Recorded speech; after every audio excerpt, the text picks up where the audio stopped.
आज मी आमच्या आयुषच्या गाडीहून आलेलो आहे. अतिशय व्यवस्थित त्यांनी गाडी आम्हाला सांभाळून आणली.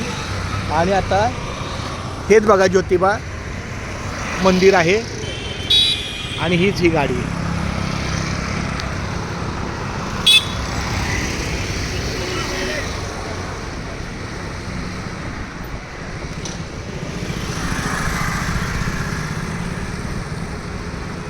हे बघा ही नवरीची गाडी आलेली आहे छानपैकी.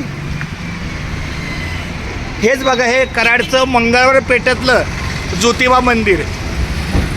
ही प्रति ज्योतिबा म्हणजे ज्याला कोल्हापूरला. धन्यवाद आमचा सचिन दादा, तू फार सुरक्षित सगळ्याला आणलं. नारळ आदित्य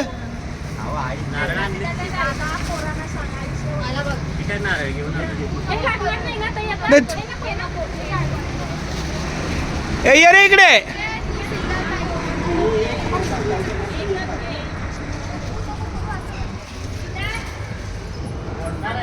श्री अनंता मधुसूदना रामकृष्ण विठ्ठल केशवा मंत्र हा जपावा सर्व काळ. या सगळ्या मामांनी जरा पुढे होऊन जरा नारळ वाढवा. सचिन दादा तुझी एक तासभर झोप झाली ना थोडीशी, आम्ही जरा तुला विश्रांतीसाठी आम्ही थांबलो होतो. आपलं थोडं काढा का आपला थांबलो कळलं ना तुला, लक्षात आलं ना म्हणलं तर. एक मिनटं. हा रामकृष्ण तरी घ्या, हे घ्या. नाही मी घ्या की घ्या, हे घ्या. श्री अनंता मधुसूदना पद्मनाभा नारायणा जगत व्यापका जनार्दना आनंद घना विनाशा सकळ देवाधिदेवा कृपाळुवाजी केशवा महानंदा महानुभवा सदाशिवा सहगरूपा चक्रधरा विश्वंभरा. हा नारळ कुठे आहे? नारळ बाहेर ठेवलाय रे. नारळ ठेवायचाच असतो. मग ते एक नारळ पत्रिके बरोबर नाही आजीनेच वाढवायला सांगितलं. असेल जसं असेल तसं नाही काय. हे बघा हा आपल्या कराडचं ज्योतिबा मंदिर आहे.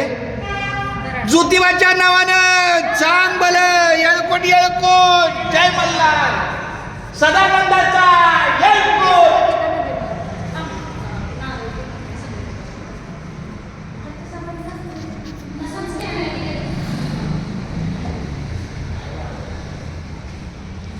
राण्या आधी नारळ कुठं आहे?